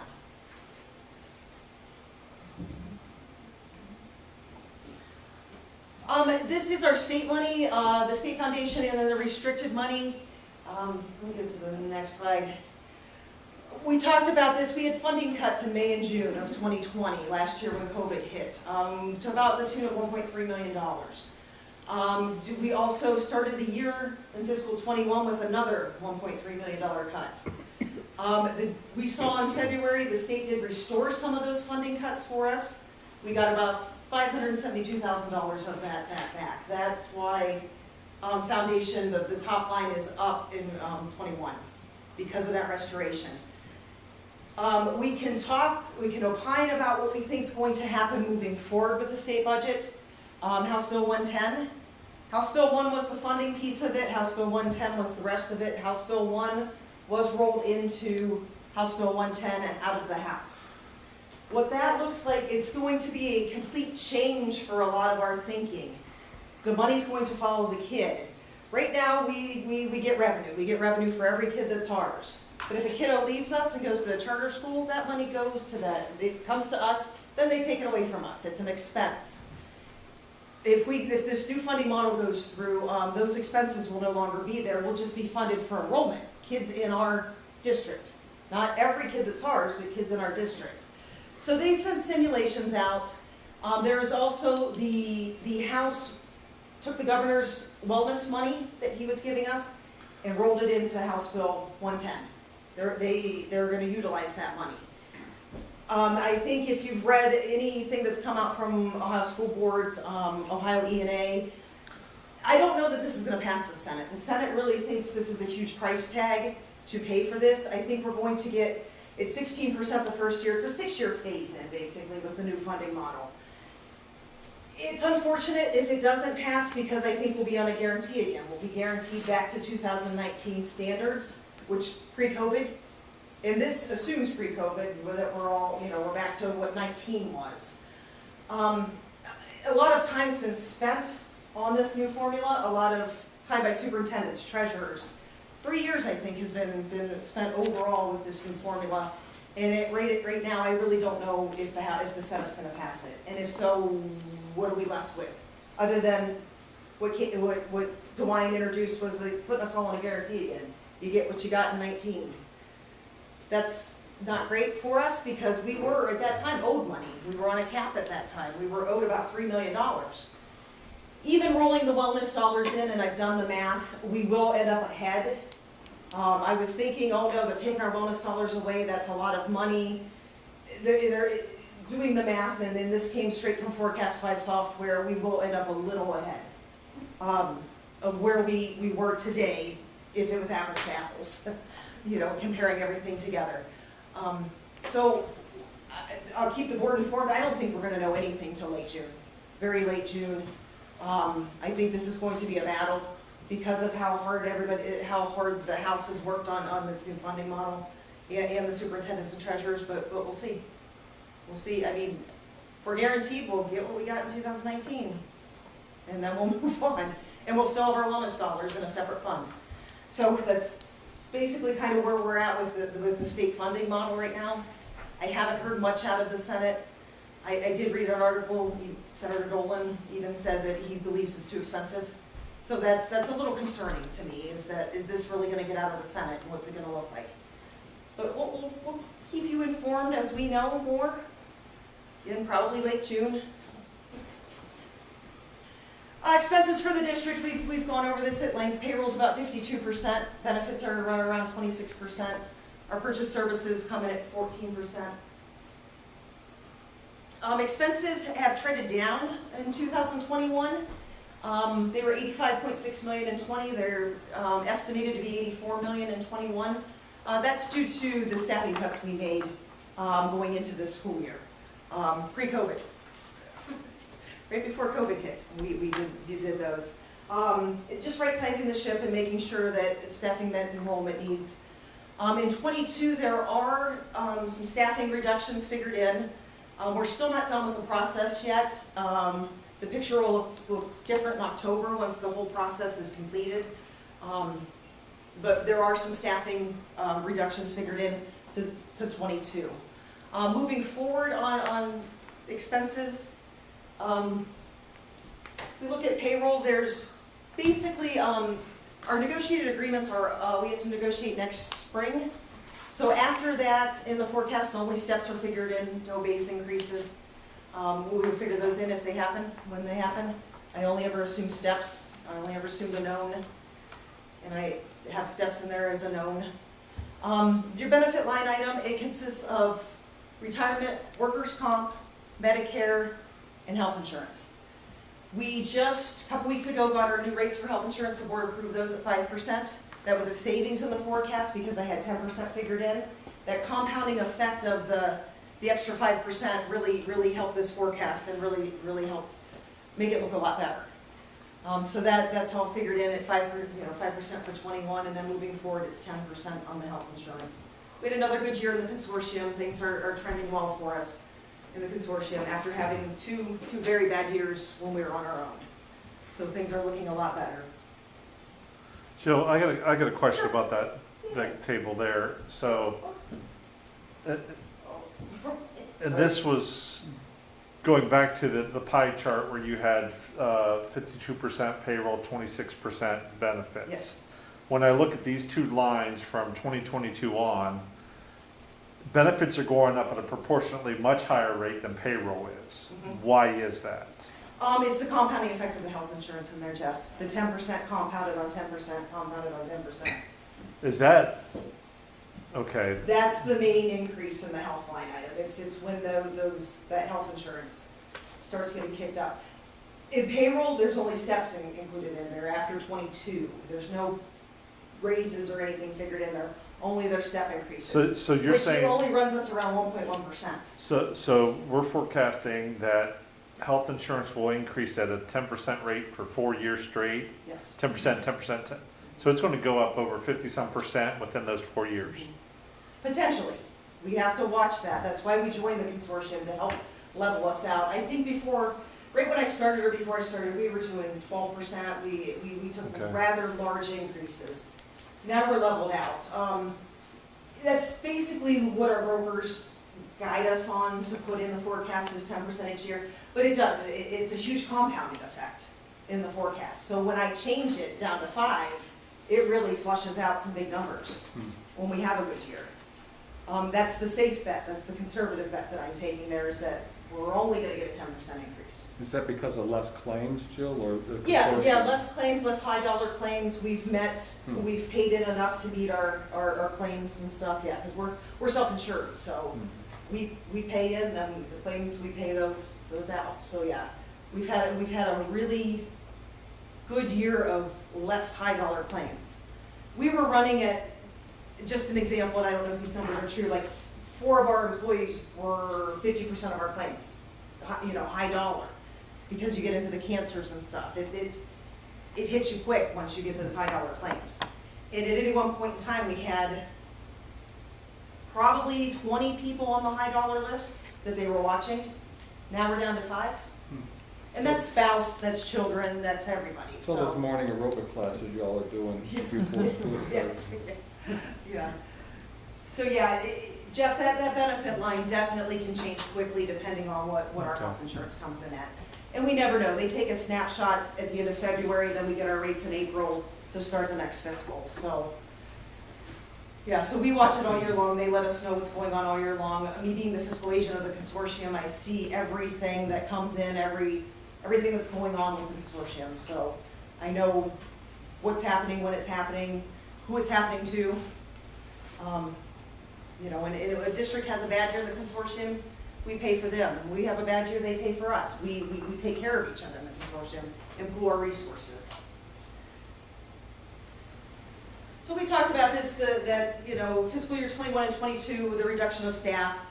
Federal stimulus money, the forecast in 21, our first round of stimulus money, we moved some payroll into there. That will come back in 22. We have 2 more rounds of stimulus money that we're not planning on supplanting or using it to help the general fund. We're using it for gaps on kids and, you know, helping kids and before and after school tutoring and, you know, the plan Tracy proposed the other day. So we're going to watch those dollars carefully. So the forecast is not going to change much with the federal stimulus money. I always point you guys out to line 6 on the forecast.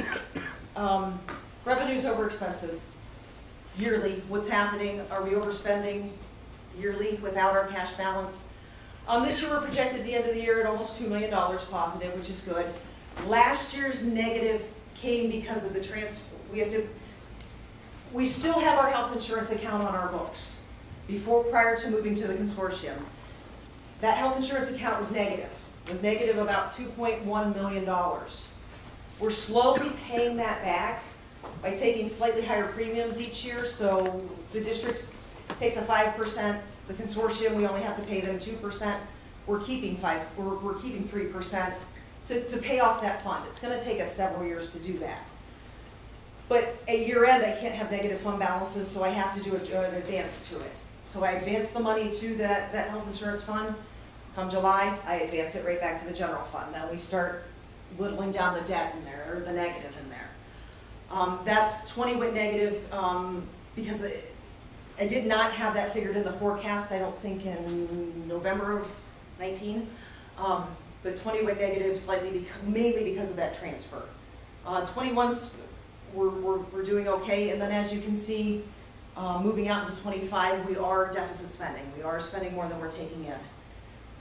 These numbers have greatly improved since the November forecast, due to, you know, some reductions, some reduction in budgets and stuff, but we still have some work to do. Every year, we're going to have some work to do. And if we don't have work to do, then that means we're going to have to ask the taxpayers for money. So we're working on it. We've done with the administration, we've really looked at it with a fine-tooth comb every year to see how we can try to balance this budget. If you look at our cash balances, we are positive through 2025 now, due to the reductions. Cash balance at the end of 21 and around 18 million, goes out to 4.7 million in 25. That again is not, it doesn't meet our cash balance policy, our cash balance goals of having 1 month on hand. 1 month on hand is around 7.5 million, 8 million, maybe a little higher now. So again, there is work to do. There is definitely work to do on expenses, and because we can't really touch the revenue. Hopefully, we'll see what happens with House Bill 110, and then we'll go from there. And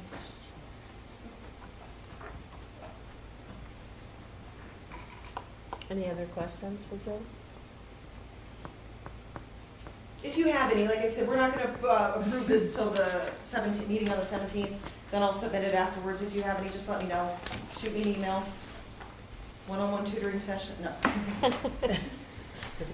Please thank your staff. We know how much time goes into putting this together from your entire staff, so we appreciate it. Okay, public participation. Is there anyone who wishes to speak? Okay, superintendent's update. Okay, I'm just gonna kind of, Vicki, would you pull up the survey for me?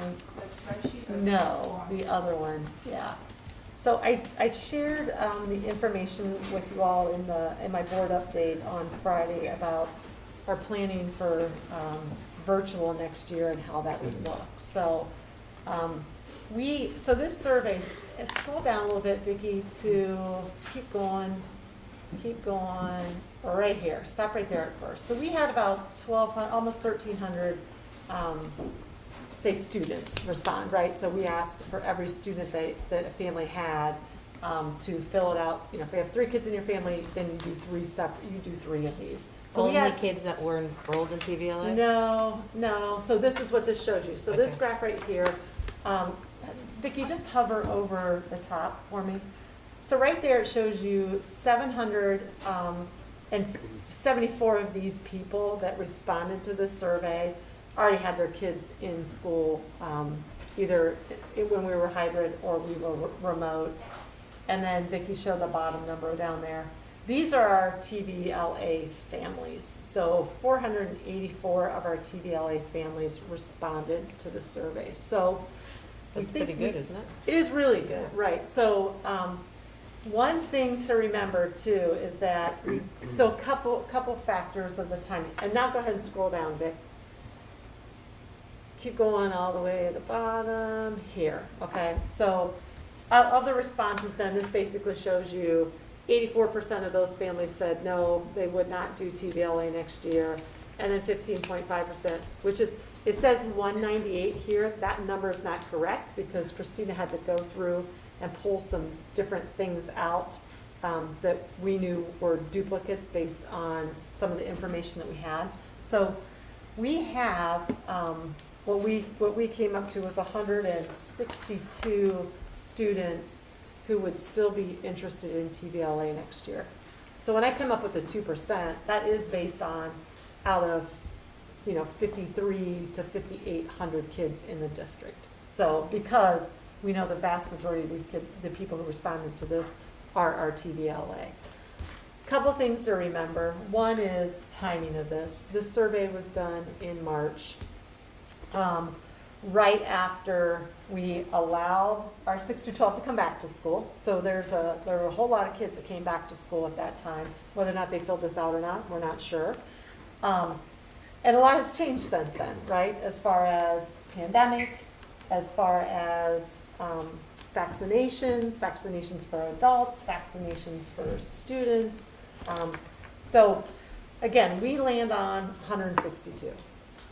The way we look at that, and again, about 2% of our population, and it's pretty even across the board. I didn't give you that information, but across the board, here it is, across the board, it was our students, like pre-K-5, there were about 63 students in grades 6 through 8, only 38 students. And in the high school, only 63 students. I mean, really, 63 is not a lot. And really, across the board, in each of elementary, middle school, high school, it still represents about 2% of elementary, 2% of middle school, 2% of high school. So it wasn't like we had a larger percentage at high school than we did anywhere else. Across the board at each of those levels, it was pretty consistent, around 2% of our total student population. You're going to ask a question? Yes, Trish, is the state mandating that we give them an option? No. This is your decision? Yes, they are not. So obviously last year with, what was the bill last year? All the names have changed so much or whatever. We were required to offer a virtual option. So, and I think I shared with you at one of our either last board meetings or work sessions that, we were going away from having concurrent teaching, and these numbers do not support us even having our own staff teach students. So, If it's okay,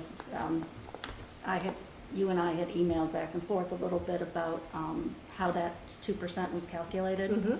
That the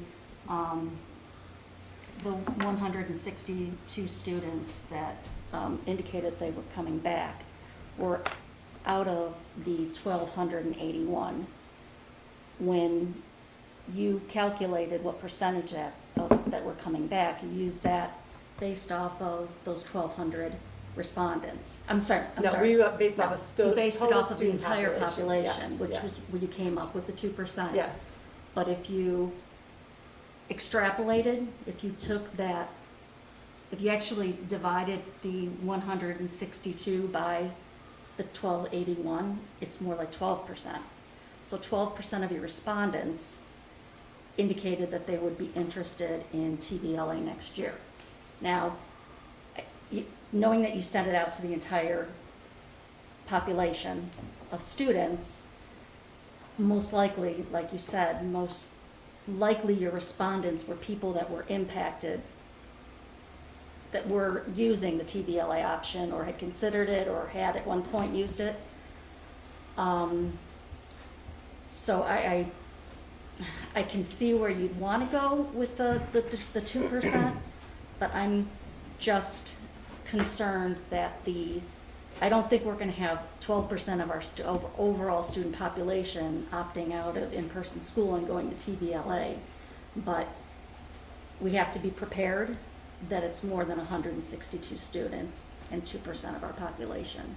I think the answer is probably closer to the 2%, but it's somewhere between 12% and 2%. Yeah, and again, I don't know, I still don't know if I agree with that 12%, right? Because 12%, yeah, if you base it out of, if we have a district of 1,200 kids, that is 12% of our 1,200 kids. But if we say we have 162 people that say, yes, we want TVLA, that's 162 out of the entire student population. So I'm gonna, your point is right about, and this is the one thing we don't know. So that's why, so can I go Yeah. through a little bit more? Yeah. So we don't know, right? Again, that's a guess. 162 could be low, but 162 could also be high, right? Based on how timing, how things have changed. Again, like, Right, just between now of and- anything, between right. now and then. I felt good about the survey that a high number of our TVLA families did respond, right? And so, again, we didn't match them with, we can pull that data. But again, we have 161 students who are saying, we want this virtual option next year. So, Go sorry. ahead.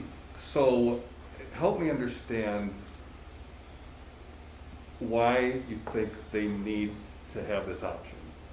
If the state's not mandating this, how many other districts are giving an option? Not that we need to do what everybody else is Right, doing, but right. are we in the minority with offering? No? No, the vast majority of districts are still going to offer something. Are they?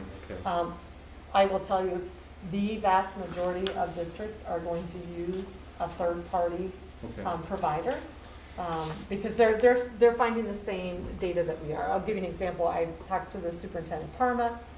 They have 12% of their population who is opting, who's so far, just survey is showing 12% of their population does want to remain virtual next year. I mean, there are people all over the place, Steve. So, Yeah. I mean, there are districts that are saying the only kids who can participate in a virtual option are students who have a medical, right? So whether it's a student has a medical, a family member has a medical, whatever. You think this might become a trend in 2025 when the virus is long gone, hopefully? That this may be one of the after effects of COVID is that public education is offered to be done at home, and there is a number of people that just want that environment. I don't know. I mean, I think it's going to be interesting. So again, I think our numbers next year are going to look nothing like this year, right? Many of our kids return back to school. Our pre-K-5 kids didn't have a choice to come back to school, but I think this survey is showing you, if they have the choice next year, they're coming to school. The vast majority of them are coming back to school. I think next year will still be interesting, right? There's still a lot of the unknowns leading up until school. Summer's going to be unknown for us, right? So I still think that there are a lot of unknowns going into next school year. For some families, is still they're uncomfortable. I believe we have, and I think I put that in my update. I mean, there are some kids and families who just don't want to be in school, and they want this option. Part of doing this, we've done this already as a district. So prior to the pandemic, we used Ohio Online Learning.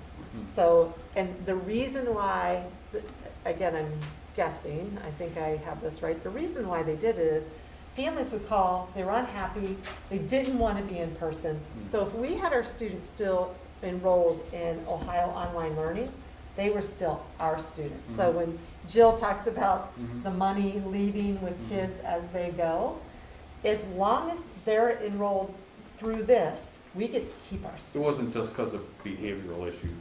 No, there were just some families who said, you know, I want, you know, when it started I'll give you an example, when the virus started last year prior to, you know, us really shutting down, we had some families already following what was going on in the virus and calling us to say, I already have my kids in Ohio Online for whatever reason. You know, a couple of them, the older students, now I want my younger ones. And, you know, and again, I honestly can't tell you how those decisions were made previously, whether it was, you know, if a family called and said, I'm going to withdraw my child to an online school, this was an alternative to it, right? So we've already been using that. Of these 160 some kids, middle schoolers or high schoolers, we don't know.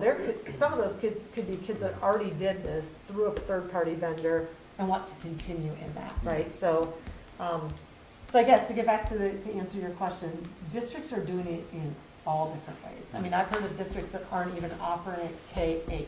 They're only offering it in high school. Again, districts are saying we're only offering it if you present as a third-party vendor. We're only offering it to families that come with a medical. I think Parma is looking to have their own staff teach it, but again, they've got 12% of their student body who's interested in this for next year. And then their levy may change all that too. Who knows, correct, right. Do we have an impact extracurriculars, like with the kids doing TVLA? I was just curious. Wait, say that Do we again? see any negative impacts extracurricular-wise, kids who went TVLA dropped out of sports or band or? No, I will tell you, at the high school, most of those kids still They wanted came to back to participate. for So, activities? yeah, yes. I couldn't give you an exact number, No. but It wasn't significant yeah. drop or addition? No, we didn't see that at all. Yes. You had talked about, I think at the high school, the teachers taught to the class and to the Yeah. students. What were the disadvantages of that? Why did we want to go? And I'm asking out of Look at that, ignorance. these guys I are have already some ideas, but I'm just curious what some of the major or bigger problems were with that. Oh, wow. I mean, there were many. You know, one is lack of it. Biggest thing was lack of engagement, right? Okay. So students that are home, monitors off, not even engaging, or not engaging at all, not even being on. Teachers in the classroom, they were really designing lessons that, you know, to try to meet the kids' needs at home and the kids in class. Okay.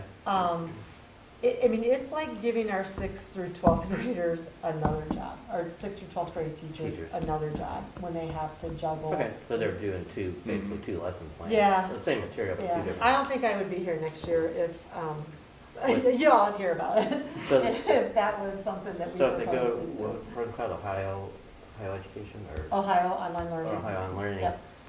So they have to be present or they have to verify they're online or? So they have to log in. Mhm. They have to log in. It is asynchronous. So there's not a live teacher. There is a teacher that's assigned to them that gives them the feedback on their work and their assignments. Their attendance is taken when they log on. Okay.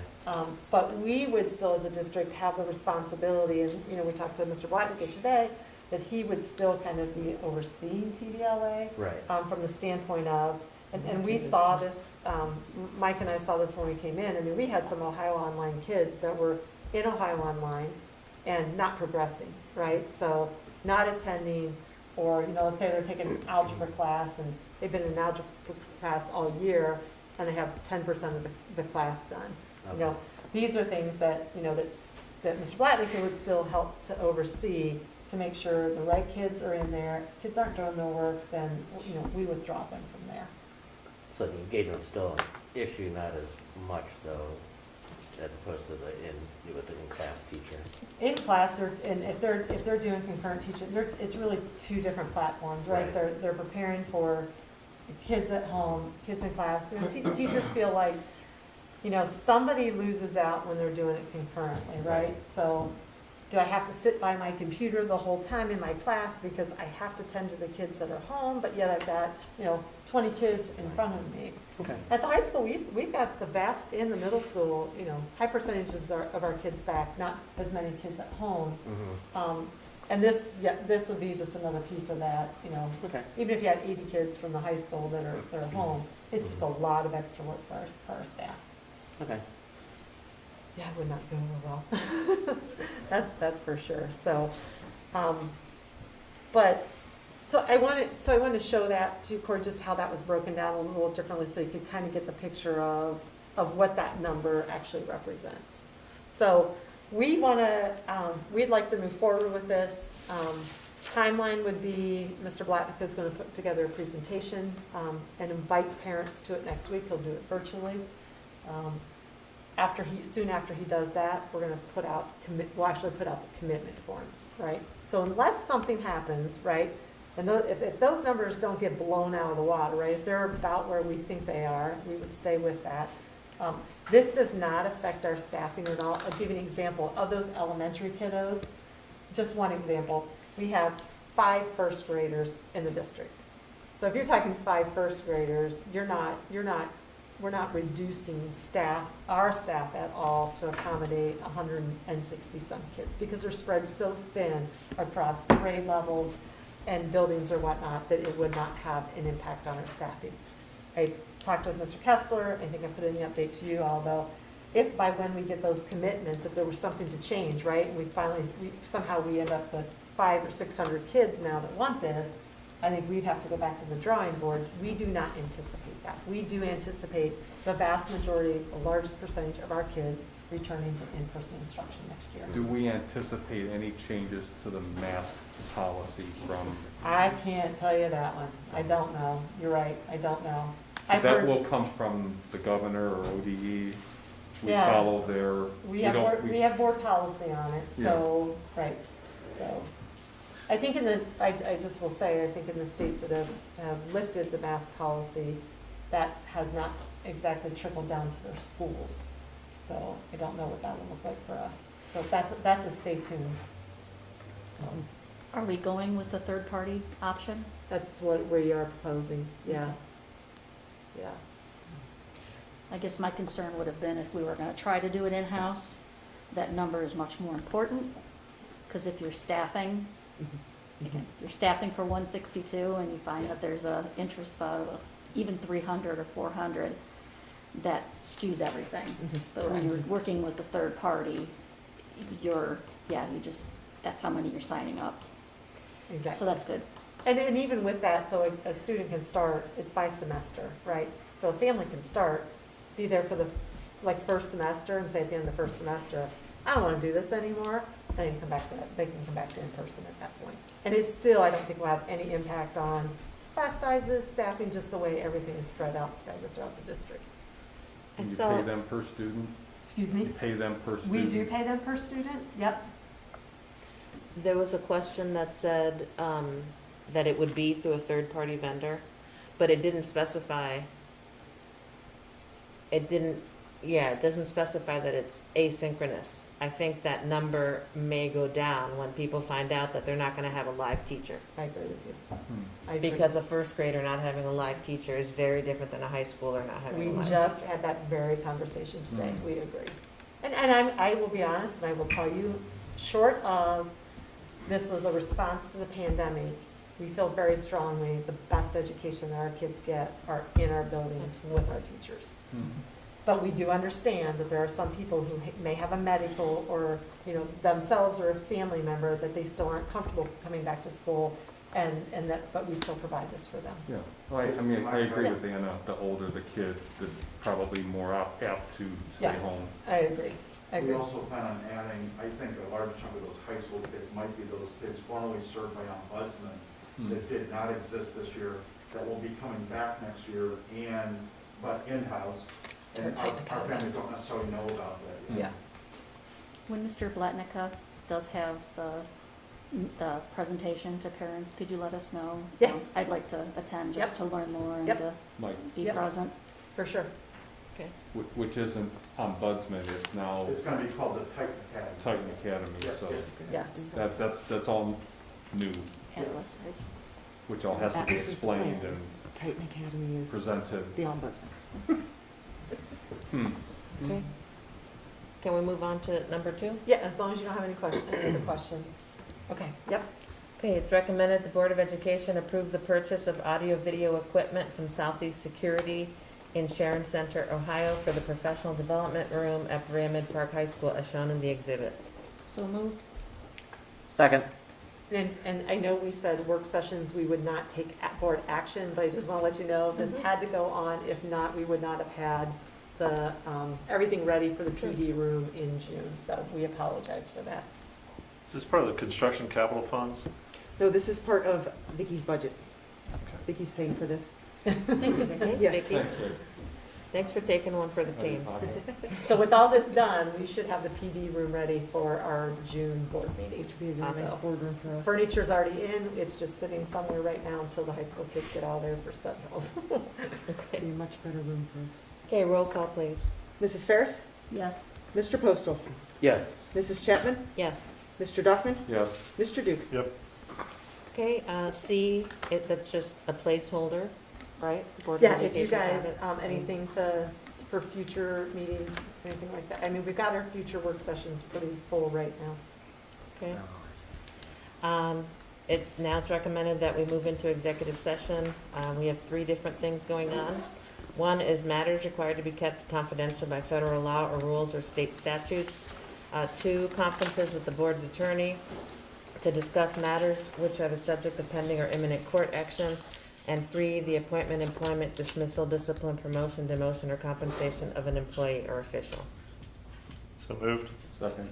Roll call, please. Mr. Duke? Yes. Mr. Duffman? Yes. Mrs. Chapman? Yes. Mrs. Ferris? Yes. Mr. Postal? Yes. Okay. All right, perfect.